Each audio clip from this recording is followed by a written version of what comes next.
I'm Alec Tarberry. I'm the president of the Berry Companies. I'm also one of the 3 trustees for the Attitash Village Vacation Ownership Trust. That is the trust that is essentially the HOA for the timeshare owners at Attitash. I know a lot of our timeshare owners have questions about the special assessment, how the decision was made, where the money's going, and generally how things work. So today I'm here to answer those questions and provide some clarity and transparency. Most importantly, we want our owners to understand how everything works here, be educated on the structure of the resort, and understand where the money is going, what improvements are going to happen, and what they can expect going forward into the future. I think to start off, the most important thing for people to understand is how the Vacation Ownership Trust works. So this is similar to a condominium association, but it's not a condominium association. It is a trust. And the beneficiaries of that trust, also known as the owners of the trust, are the timeshare owners at Attitash Village. The trust is run by 3 trustees. I am one of those trustees. And in addition to that, there are 3 employees who administer the trust office. And essentially what they do is represent the best interests of all the owners, all the timeshare owners in this trust. The Berry Companies is the umbrella term for the companies that are owned privately by myself and my brother. 2 main entities that owners should know about. The first is our property management company, AMSCO. AMSCO is the property management company that runs Attitash Village and is hired by the condominium associations, the Attitash Sports Club, and the Vacation Ownership Trust to operate the resort. The other entity is River Run Company, and River Run Company is the developer of the resort. That is the company that folks bought their timeshares from originally.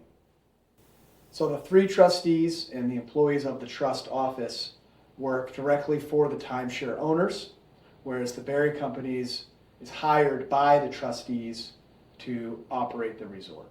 The first question I often hear is, hey, is that a conflict of interest for you to be one of the 3 trustees and one of the owners of the company that runs the resort?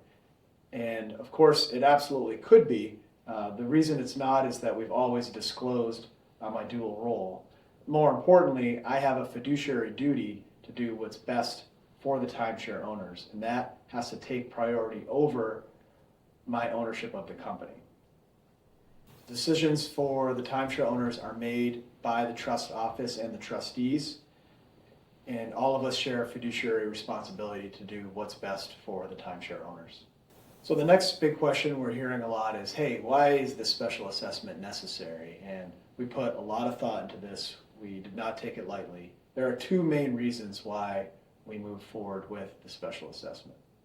The first reason is that these buildings have reached a stage in their lifespan where a lot of the original improvements have reached the end of their useful life. So once a building hits about 30 years old, it needs a new roof, it needs a new septic system, and these types of projects, we just don't really have a choice. We have to do them. So over the years, we've set aside capital reserves to cover these costs. Unfortunately, we did not set aside enough money. And part of the reason was we tried very hard over the years to keep annual maintenance fees as low as possible. What was unexpected for us was coming out of the COVID pandemic, the cost of construction for most things in this area doubled or tripled. Things like roofs, exterior painting, carpenters, and so the reserves that we had were not adequate.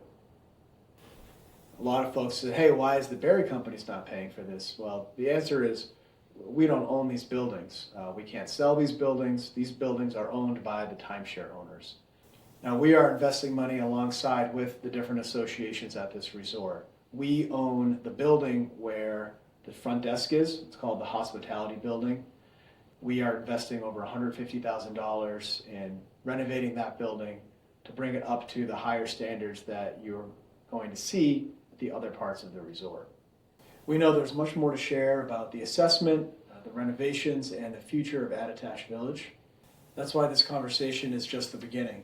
In the future, we will be putting out more information, more videos to keep you informed and bring you along as the work progresses. Our goal is to keep you informed and be transparent about the decisions we're making. Thank you for watching this video, and I look forward to sharing more with you soon.